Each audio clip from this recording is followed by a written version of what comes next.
religion is the fundamental thing culture ᱦᱩᱭᱩᱜ ᱠᱟᱱᱟ ᱟᱹᱰᱤ ᱵᱚᱫᱚᱞ ᱫᱟᱲᱮᱭᱟᱜᱼᱟ ᱱᱤᱛᱚᱜ ᱱᱚᱝᱠᱟ ᱢᱮᱱᱟᱜᱼᱟ ᱛᱟᱭᱚᱢ ᱫᱟᱨᱟᱢ ᱨᱮ ᱚᱱᱟ ᱟᱹᱨᱩ ᱯᱷᱮᱨᱟᱣ ᱦᱩᱭ ᱫᱟᱲᱮᱭᱟᱜᱼᱟ ᱥᱮᱨᱮᱧ ᱦᱚᱸ ᱨᱚᱝ ᱫᱟᱲᱮᱭᱟᱜᱼᱟ ᱥᱮᱨᱮᱧ ᱨᱮ ᱟᱹᱰᱤ লিরিক্স হয়তো হানতে নাতে দাঁড়ায়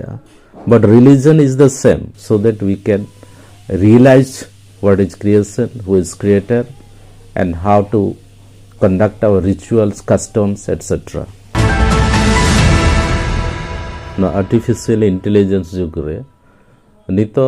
যদি আবো ধর্ম যদি কুদুম কাহিনী হিসাব গেবন চর্চাওয়া তাহলে ধর্ম রেনা যাহা ইটারনাল যাহা পাওয়ার যাহা আলটিমেট পাওয়ার ডিভাইন পাওয়ার ওনা যদি বাবন বুঝেওয়া তাহলে খান কিন্তু মিদ দিন হলো নোয়া জেনারেশন সে নেক্সট জেনারেশন হড় সে গিদ্রে কো যাহা কো হিজু আবরন পোপংড়া কো উনকু বাকো বিশ্বাসवा কারণ রিলিজন দ মিটেন বিশাল মিটেন পাওয়ার কানা রিলিজন দ মিটেন হর কানা যাহা মাধ্যম তে আবওয়া সোর্স বন বুঝেও দিয়ে দাঁড়ায়া আবওয়া ক্রিয়েশন ফ্যাট কথা বন বুঝেও দাঁড়ায়া আবওয়া প্রিন্সিপাল বন বুঝেও দাঁড়ায়া আবওয়া ফিলোসফি বন বুঝেও দাঁড়ায়া মানে যত কিছু মানে religion covers everything religion is nothing but a process to know or understand the source of creation যদি আমা যদি সোর্স অফ ক্রিয়েশন বাম বাড়ায়া who are you you don't know who are you আমা আইডেন্টিটি বাম বাড়ায়া তাহলে খান দো কিন্তু রিলিজন দো কাঠন চো মনে হইউক কানা কারে চো অপব্যাখ্যা হইউক কানা নোয়া না যাহা ভিতির কথা ইনারমোস্ট মিনিং ওনা ওকারে চো আবো বাবন বুঝেও দাঁড়ায়া কানা মেটেনি সেরেñ কেদা যে কোনো সেরেñ বাহা সেরেñ কিন্তু I don't understand the soul of the song ওনা ভিতরে তো আরো মেনা ইনারমোস্ট মিনিং মেনা ওনা সেরেñ চেড ক্যারি চেড মেসেজ ক্যারি দা ফর দ্য হিউম্যান বিংস তাহলে ইন যদি বইন বুঝেও লেদা কুদুম কাহিনী লেখাኝ লে ইদি কেদা সেরেñ ইদি কেদেñ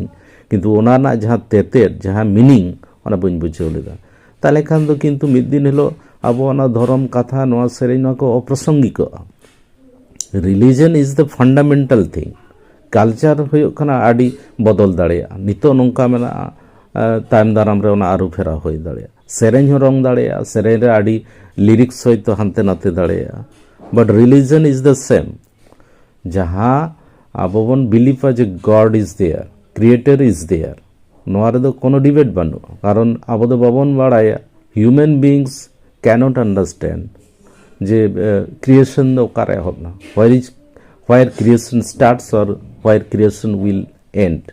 nobody knows and nobody can explain it noa da mitten hoike beyond our imagination na bhabna bujheu lagit te da deep bhabna na dorkar mena abo anito seter akana din the time has come to interpret to excavate to cultivate to navigate our most expected way of searching bangkhan abo do mid din lo mona do ar noa ko aprasangik bujhe eta religion ko unku ko metten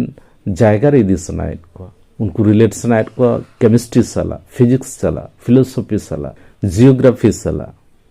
joto kichu kintu abo jodi kudum kahani rege bon tahena tale khan mid din hilo okare chobon aprasangik ado iya men do